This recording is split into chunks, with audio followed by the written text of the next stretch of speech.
Frank sat at the kitchen table, watching Kurt's uncle drag Kurt by his hair to the wall.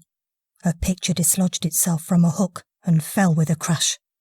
His uncle glowered from a translucent iris on a bloodshot eyeball. His nephew merely stared back. Kurt had only turned 18, yet he was sprouting like a weed in the dark. Frank, a year older, had become aware of having to look up to meet Kurt's gaze. The uncle spat profanities to get a reaction from the depthless black of his nephew's eyes, but Kurt turned aside without speaking. For an instant, Frank could see that the uncle had lost touch with reality. The uncle whacked Kurt's face for such insolence. Kurt wiped the blood onto the back of his hand and stared into space. This seemed to rekindle the uncle's rage. He dragged Kurt across the room, causing the table to scrape on the floor. Frank shifted out of the way, nausea rearing in his gut. The uncle pinned Kurt against the tabletop and raised his fist. But he did not bring it down, not today. Kurt maintained his customary stare as his uncle dismounted and staggered to the door. Kurt was often beaten. Frank could see it coming when Kurt's uncle's eyes had that brewing look. The uncle would mope around the house in his vest and bed socks and a petulant mood. He was always in bed watching TV, unless he wanted something to eat or to go to the toilet. Frank knew what was consuming him.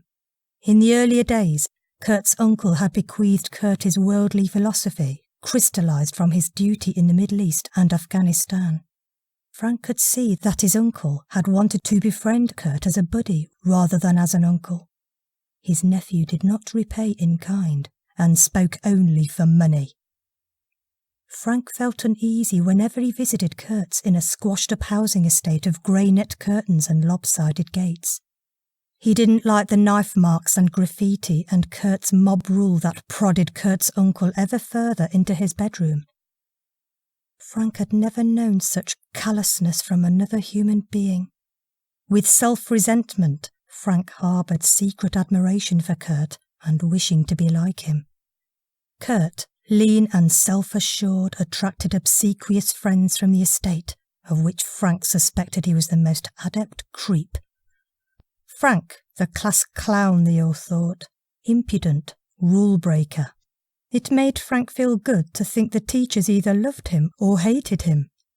But then, he found no contention within the womb of an old-fashioned school in Leighton. The city comprehensive punched him into reality. The influx of the dregs from Blackertree and Maple Haze shattered his belief of where things really sphered. He disliked their mongrel look, dull-eyed, suspicious, indicative of the broken home. Frank spurned one weedy third-year for taking his locker. The fight after school with his gaunt competitor perturbed Frank more than his other scuffles with bigger thugs. He would never forget the bare-knuckled jabs, bone-jarring. Frank's knees gave way, more through an inner frenzy than the force of the blows themselves. A week later, this weed known as Kurt Bowers was expelled for starting a fire in the hall. Kurt Bowers. Frank wished he had never heard of that name.